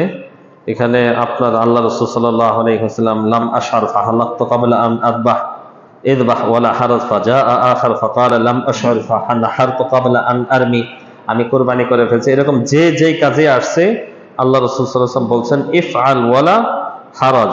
এটা সহিহ বুখারীতে আছে, সহিহ মুসলিমে আছে, অর্থাৎ যেই হাদিস সহিহ বুখারীতে আছে, সহিহ মুসলিমে আছে, মুত্তাফাকুন আলাইহির হাদিস, সহিহ হাদিস। এই হাদিসকে তারা অস্বীকার করতে পারবেন না, বলতে পারবেন না জয়ীফ হাদিস। তো এই হাদিসের সামনে অনেকের দেশ, আমাদের দেশে বলে কি, দম দিতে হবে। সিরিয়াল যদি ঠিক না রাখে তাহলে কি করতে হবে, দম দিতে হবে। না, আল্লাহ রাসূলের হাদিস যেহেতু, সেখানে আবার তারা উত্তর দেয় কি, নাউজুবিল্লাহ। একদিন আমরা বলছিলাম খুতবায়, এটা একটা চরম বেয়াদবি, এটা একটা চরম বেয়াদবি যে আল্লাহ রাসূল তো বলছে যে না, এটা দিতে হবে না। আল্লাহ তো কোরআনে বলছে, ওয়ালা তাহলিকু রুউসাকুম হাত্তা ইয়াবলুগাল হাদিয়ু মাহিল্লাহ, তোমরা তোমাদের মাথা মুন্ডন করবে না যতক্ষণ না কুরবানি তার নিজ স্থানে পৌঁছে না যায়। আল্লাহ রাসূল আল্লাহ থেকে বেশি বলে ফেলাইছে, নাউজুবিল্লাহ।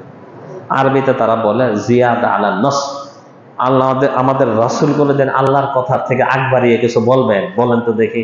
হ্যাঁ, আসলে মূলত আল্লাহ রাব্বুল আলামিন যে আয়াতে বলেন ওয়ালা তাহলিকু রুউসাকুম হাত্তা ইয়াবলুগাল হাদিয়ু মাহিল্লাহ, এটা মূলত কেউ যদি মুহসার হয়, কেউ যদি আপনাকে আটকিয়ে দেয়, উমরা করতে না দেয়, হজ করতে না দেয়, তাহলে আপনার সাথে যে কুরবানির জানোয়ার আছে ওটা জবেহ করে মাথা কামিয়ে সেখান থেকে কি করে বসবেন, চলে আসবেন। যাইতে দেয় না দেখে কুরবানির পশু নিয়ে আসবেন তা না। ওই যে হুদাইবিয়ার সময় যেরকম হইলো, কুরবানি জবাই করবেন, মাথা কামাই ওই এলাকা থেকে চলে আসবেন, যাইতে দেয় না, কি করবেন? এটা হলো ওই বিধান, কিন্তু এই বিধানটাকে এভাবে কাজে লাগানো যাবে না। তো যাই হোক, আমরা মিনাতে আসবো, আসার পরে মিনাতে আপনার জিনিসপাতি রাখবেন, রাখার পরে আপনি ওভাবে গ্রুপ করে করে আমরা যাব জামারাতে পাথর নিক্ষেপের জন্য। 10 তারিখ প্রথম কয়টাকে পাথর মারবো? প্রথম দিন কোনটাকে? বড়টাকে। প্রথম মাহবুব ভাই, ওরা কারা বলছেন? আছে আমাদের দেলোয়ার সাহেব, আসছে ওগুলো আনতেছে। আচ্ছা, তো এখানে বলতেছিলাম যে প্রথম আসবে ছোটটা, পরে আসবে মেজরটা। আলহামদুলিল্লাহ, সৌদি সরকারও একদম শক্ত কম না, এবং আমাদের দেশের তো এমনি ফালায় রাখতো যে না, মারতেছে মারো, কত টাকা খরচ করে আসছে, কিন্তু সেখানে তারা আর্মি দিয়ে রাখছে। ছোটটার ভিতরে আপনি মারতে চাবেন প্রথম দিন, আপনাকে তারা মারতেই দিবে না, কারণ আজকে কি এটা মারার কোনো নিয়ম নাই। আল্লাহ গুদ্দাম, মানে সামনে সামনে যাও, সামনে যাও, গুদ্দাম গুদ্দাম, সামনে পাঠিয়ে দিবে। মিডিলেরটা আসবে, আল্লাহ গুদ্দাম সামনে, এটা না সামনে, তো ওটা বোঝাই যাবে। বড়টাকে আপনি মারবেন, কয়টা মারবেন পাথর? 7টা। এই পাথরগুলো মুজদালিফা থেকেই নিতে হবে এটা কোনো শর্ত না, আপনি যে কোনো জায়গা থেকে নিতে পারেন। মুজদালিফা পাওয়া যায়, যেহেতু মিনা পুরাটাই তাঁবুতে ভর্তি, মুজদালিফা খোলা ময়দান, ওখান থেকে সংগ্রহ করা ভালো, সুবিধাজনক, আপনি সেখান থেকে নিতে পারেন। পাথরটা হবে বা কঙ্করটা হবে আপনার ছাগলের লাদির মতো, যেটা মানে সহজে বোঝা যায়। যদি বড় নিয়ে নেন তখন এটা কি কঙ্কর থাকে না, সেটা হয়ে যায় পাথর। আল্লাহ রাসূল বলছে হাসা আল হাজার, বড় হইলে ওটার নাম হাজার, ছোট হইলে ওটার নাম কঙ্কর। কঙ্করের কথা আসছে, পাথরের কথা আসে না। যদি অনেকে বলে আমরা পাথর নিক্ষেপ করবো, তাহলে এত বড় এগুলা কিন্তু পাথর হয়। অর্থাৎ এখানে আপনার হম্মুস বলা হয়, কাবলি বুট বা তার থেকে আরেকটু বড়, ঠিক আছে, বুড়োর বিচির মতো যেটা আমরা বলতে পারি, এরকম দানা নেবেন। নিয়ে আপনি বিসমিল্লাহ আল্লাহু আকবার, আবার আল্লাহু আকবার, আবার আল্লাহু আকবার বলে, সবচেয়ে সুন্দর হবে আপনি হাতের তালুতে কয়টা নেবেন? 8টা নেবেন। আমি যেটা করি 8টা নেই। ইনকেস যদি একটা পড়ে যায়, আবার কতক্ষণে ব্যাকেট থেকে খুঁজে বাইর করব, আবার তহফিল থেকে বাইর করব, সময় নষ্ট হবে না? 8টা নেই আমি, এটা আমার নিজের। বিসমিল্লাহ আল্লাহু আকবার, আল্লাহু আকবার, আল্লাহু আকবার। আপনার পিলারে লাগানো শর্ত না, পিলারটা ওভাবে তারা হাউসটা তৈরি করছে যে আপনি হাউসে কোনো রকম যদি আস্তে করে ফেলে দেন, গড়ায় গড়ায় কি পিলারে লাগবে। কাজে আপনার কষ্ট করে পিলার পর্যন্ত কি দৌড়ানো দরকার নেই। বিসমিল্লাহ আল্লাহু আকবার, আল্লাহু আকবার, আল্লাহু আকবার। একটা আছে, যেহেতু কোনো দুর্ঘটনা ঘটে নাই, একটাও নিচে পড়ে নাই, তাহলে আপনি বুঝবেন একটা যেহেতু আছে, তাহলে মানে কি 7টা সুন্দরভাবে। এটা আমি করি, এটা আপনাদেরকে পরামর্শ দেব। কারণ একটা লড়া লাগছে, আপনি মিলতেছেন, একজনে দিচ্ছে গোটায় দেখবে, হয়তো অন্যদিকে পড়ে গেছে, আবার ওখান থেকে পড়ে গেলে আপনি কই উঠাবেন? আরেকজন ধাক্কা দিতে আপনার নাকটা ফাটিয়ে দিবে। এগুলা কাজ করবেন না। আর ওটার আশেপাশে কি আপনার কোনটা আর মানুষের কোনটা, কাজে অন্যরা হয়তো অনেকে ফিরছে, ওটা কি আপনার মানে অন্যভাবে এখানে পড়ছে, কাজে এটা তো আপনি জানেন না, কাজে ওখানে আশেপাশে থেকে কি পাথর নিবেন না। এভাবে 7টা পাথর মারার পরে এরপরে চলে যাবে। কি করবেন আপনি? কুরবানির কেউ ব্যাংকে টাকা দিয়েছি, কেউ বা দায়িত্ব দিয়ে দিয়েছি, বললাম অনেকগুলো কাজ। পাথর মারা, পাথর মারার পরে বা কঙ্কর মারার পরে কুরবানি করা, কুরবানির পরে মাথা কামানো, মাথা কামানোর পরে একটু গা গোসল ধুয়ে ফ্রেশ হওয়া, এরপরে তোয়াফ সাই করা। আপনি পাথর কঙ্কর মারলেন, কোরবানির দায়িত্ব কেউ ব্যাংকে জমা দিয়েছে অথবা কেউ নিজেদের প্রতিনিধি পাঠিয়ে দিয়েছে বাজারে, কাজ কি এখন? মাথা কামায় ফেলবে। পুরুষরা মাথা কামাবে, মহিলারা চুলগুলো একদম বেনি থেকে 1 পর পরিমাণ, 1 ইঞ্চি পরিমাণ ছোট করবে। এরপরে কি হয়ে গেল? তাহাল্লুল আল আউয়াল, 2টা হালাল হয় হজের ভিতরে, 2টা হালাল, মানে এটা হয় ছোট হালাল, এটা বাংলাতে বলে ছোট হালাল। অর্থাৎ স্বামী স্ত্রীর সাথে, মানে স্ত্রী থাকলে বা স্বামী স্ত্রীর সাথে থাকলে তারা তাদের যে সম্পর্কটা সেটা করতে পারবে না, কিন্তু কাপড় পরিধান করা, মাথা ঢাকা, আতর সুরমা ব্যবহার করা, সুগন্ধি ব্যবহার করা, মাথা, অর্থাৎ এগুলো কি সব করতে পারবে। আর ওই স্ত্রী সহবাস সহ যে বিষয়টা, ওটা হবে কখন? তোয়াফে ইফাজা, বিদায় না, তোয়াফে ইফাজা। অর্থাৎ ওই দিনে যে একটা তোয়াফ করার কথা, ওটা ওই দিনে করুক অথবা 2 দিন পরে করুক, ওই তোয়াফ শেষ করলে তখন কি তাহাল্লুল আল আউয়াল, তাহাল্লুল আল আখির বা তাহাল্লুল আল সানি হয়ে যায়। তো এখানে আপনি কোরবানির যেহেতু দায়িত্ব দেওয়া আছে অথবা ব্যাংকে জমা দিয়ে দিয়েছেন, যে যেটাই করেন, এখন আপনি মাথার চুলটা কাটবেন, কাটার পরে গোসল করবেন, চলে যাবেন তাঁবুতে, ফ্রেশ হবেন, গোসল করবেন, একটু আতর সুরমা লাগাইলেন, অনেকটা ফ্রেশ হবেন। যেহেতু 2-3 দিন একাধারে কিসের কাপড়ে ছিলেন? ইহরামের কাপড়ে ছিলেন। এখন ফ্রেশ হয়ে ওই দিনই তোয়াফ সাই করাটা সুন্নাহ, কিন্তু এই সুন্নাতটা পালন করতে যা অনেকের জানের উপর কি শেষ আখির হয়ে যায়। কারণ আপনি গতকালকে সেই মুজদালিফায় ছিলেন, আরাফাতে ছিলেন, ওখান থেকে আসলেন, পাথর মারলেন, একটু কাজ করলেন না, আবার সেই মক্কাতে গিয়ে তোয়াফ করা, তোয়াফের পর সাই করা, একটা লম্বা ফিরিস্তি, তো এটা অনেকে সাহস করে না। আবার অনেকের মাশাআল্লাহ জাজবাতি আছে, করে ফেলায় দেয়। সাধারণত আমরা হাজিদেরকে নেই না, যদি কেউ ব্যক্তিগত উদ্যোগে যেতে পারে, হ্যাঁ ওইটাই কাজে আমরা ওদেরকে রাত্রিবেলায় তারপরের দিন নিয়ে যাই বা তারপরের দিন নিয়ে যায়, অথবা তারপরের দিন আইয়ামে তাশরিক, অর্থাৎ 11, 12, 13 তারিখের ভিতরে করা যাবে। এমনকি যদি মহিলাদের ঋতুস্রাব হয়, পুরা জিলহজ মাসে সে তার টাইম। এমনকি অনেকে বলছে যে না, সবার জন্যই, হাজিরাও একদম পুরা জিলহজ মাস যে কোনো সময় করতে পারে। তো ওই ফতোয়া যদি নাও মানি, 13 তারিখ পর্যন্ত মানলে তো আমার কাছে 4 দিন, 10, 11, 12, 13 তারিখ 4 দিন আছে না। কাজে প্রথম দিনে আমার ওখানে পারাপারি করে কষ্ট করার কি দরকার? কাজে আমরা সেদিন যাব না। এরপরে যারা যেতে চান, হ্যাঁ সওয়াবের কমতি নাই বলতে কি, এটা যেহেতু এটা জিজ্ঞেস করলেন, সবসময় খেয়াল করবেন সুন্নতের পাবন্দি যদি কেউ করে এটার আলাদা এক্সট্রা এই সুন্নতের মহব্বতের কারণে সওয়াব আছে।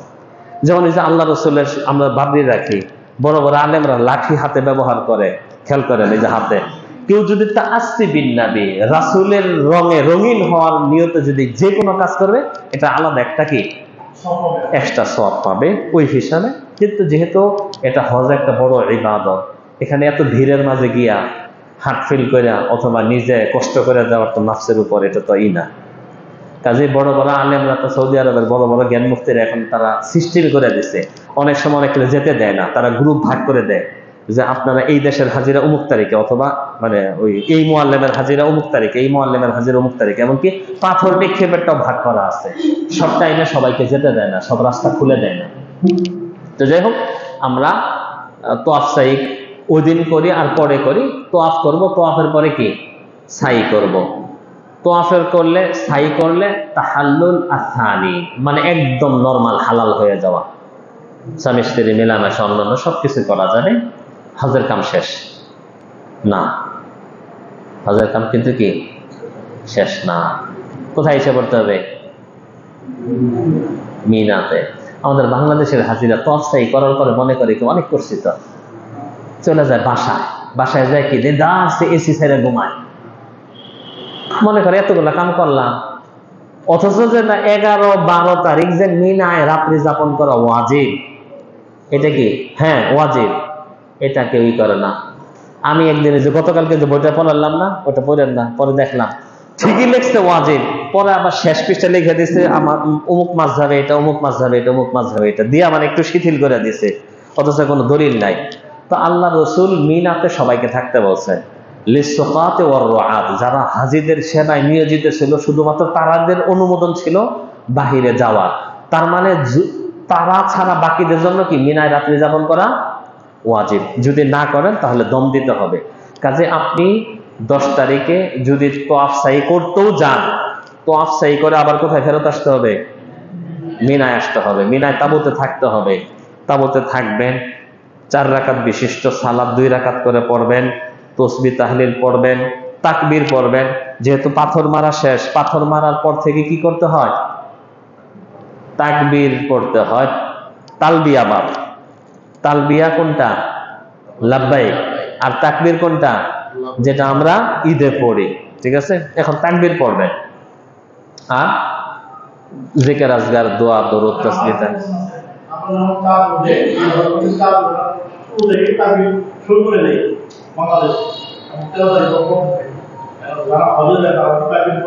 না, তারা তাকবীর পড়বে যে পাথর মারার পর থেকে। পাথর মারার আগ পর্যন্ত তারা কি তালবিয়া পড়বে, পাথর মারার পরের থেকে তাকবীর। হ্যাঁ, 10 জিলহজের না তারটা ওই ই পর্যন্ত, পাথর মারা পর্যন্ত আটকে থাকবে। কঙ্কর নিক্ষেপ শেষ, তার ওই এই পাঠ শেষ, তখন সে ওই পাঠে ঢুকবে। ঠিক আছে, তো আপনি ওই যখন আসবেন মিনায় থাকবেন, মিনাতে আপনি 11 তারিখ, 10 তারিখে তো এই কাজগুলো সারলেন, 11 তারিখে কিন্তু সারাদিন পাথর মারার সময় হইলেও মানে মূলত পাথর মারার টাইম কখন হয়? জোহরের পরে। গত কয়েক বছর আগে একবার যে অনেকগুলো লোক মারা গেছিল, তখন অনেক কিছু গবেষণা করে আমাদের দেশের সৌদি আরবের বড় বড় আলেমরা মিলে একটা ফতোয়া বের করছে যে আদ-দারুরাতু তুবিহুল মাহদুরাত, মানুষ মারা যায়, 200-250 মানুষ মারা গেল না একবার পাথরই করতে গিয়া। এরপরে কিন্তু ওটা ভাঙিয়ে আপনার ওটা 5 তলা করছে বিশাল বড় করে। এই প্রজেক্টটা কিন্তু আগে ছিল না। তো এখানে সেই তখন একটা ফতোয়া আসছে, হ্যাঁ দিয়ে দেন, নামাজের সময় যেহেতু আজান দিয়ে দেবেন, দিয়ে দেন, আমি আলোচনা করি, ওনারা একটু করতে থাকুক, খেতে থাকুক।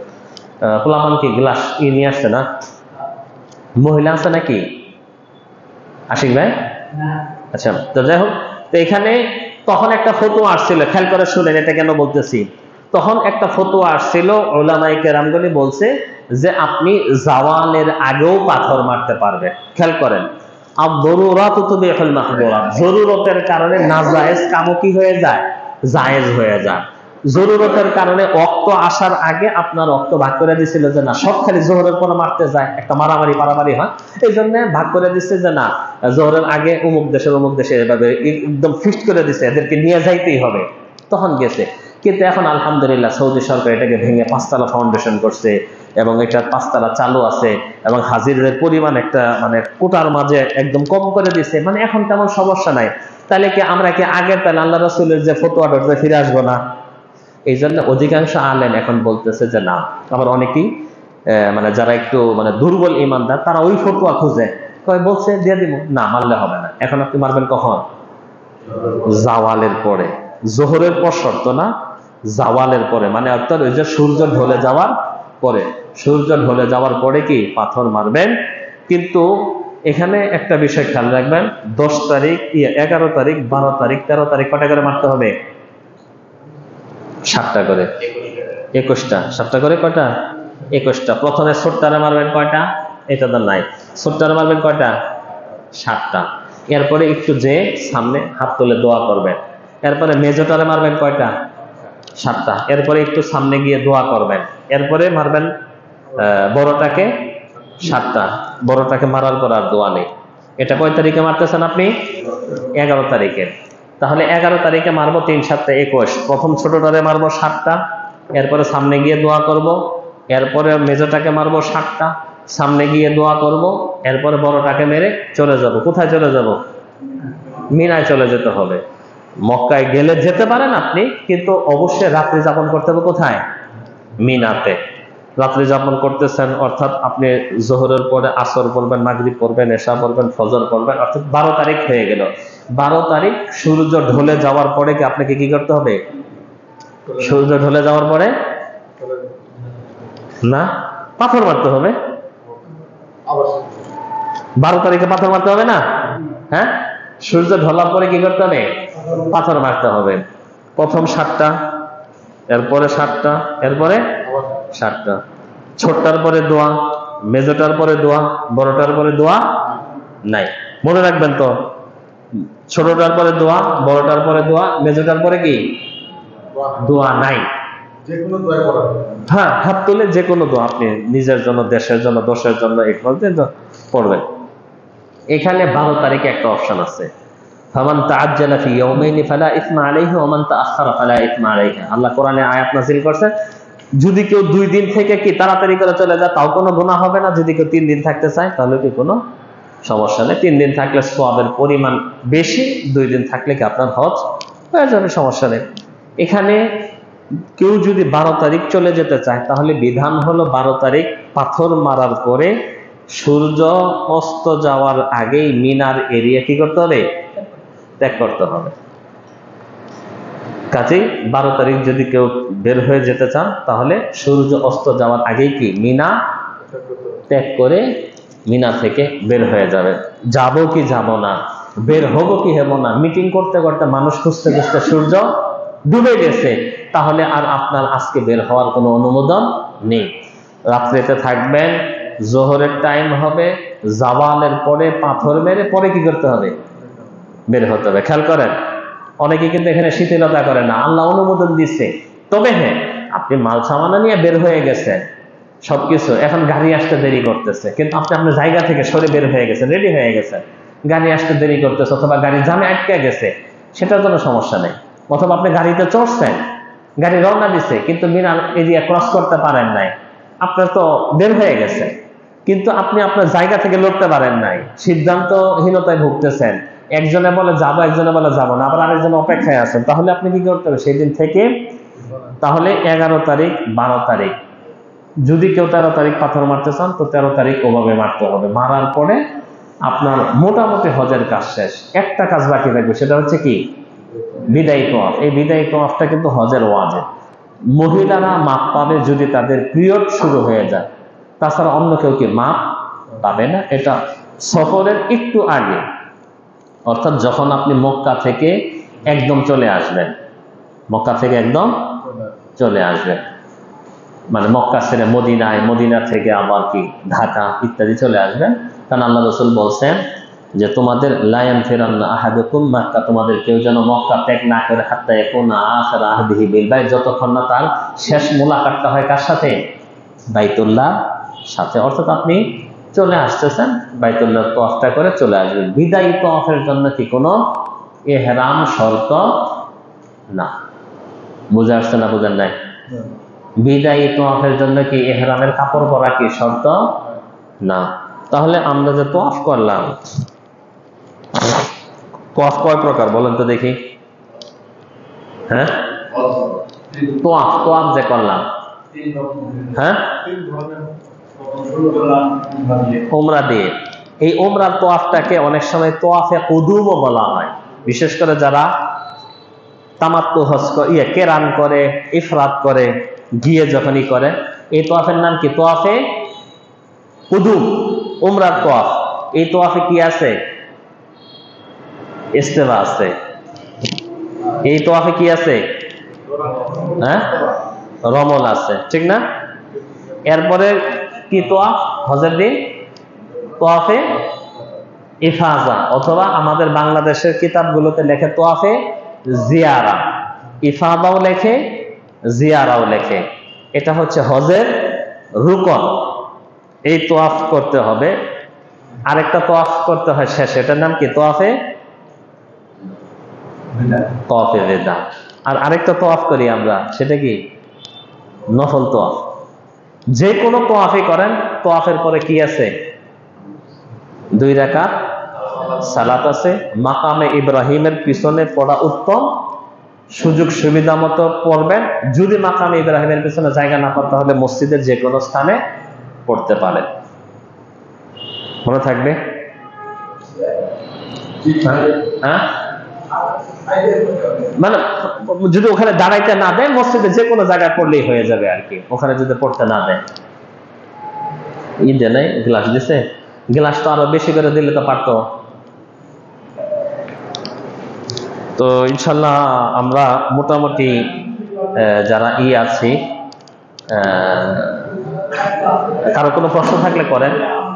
অল্পের মাঝে আমি মনে করি মোটামুটি একটা আইডিয়া হয়েছে নাকি? হ্যাঁ, না হয়নি? হ্যাঁ জি, বুঝলাম না মুরব্বীকে। আচ্ছা আচ্ছা, মুরব্বী কি হজে যাচ্ছেন? হজে যাচ্ছেন? ও মাশাআল্লাহ। হ্যাঁ,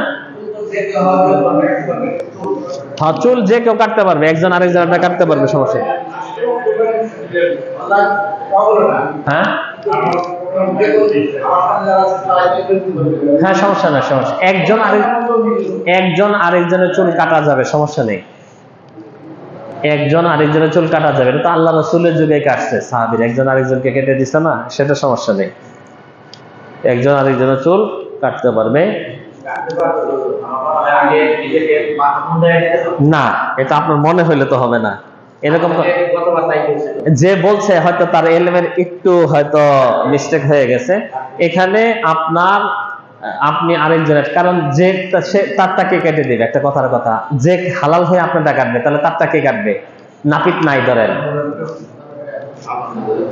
আনন্দ দিবেন। সময় হয়ে গেছে। আচ্ছা ঠিক আছে, রাখি। সুবহানাকাল্লাহুম্মা ওয়া বিহামদিকা আশহাদু আল্লা ইলাহা ইল্লা আনতা আস্তাগফিরুকা ওয়া আতুবু ইলাইক। শেষ ইনশাআল্লাহ।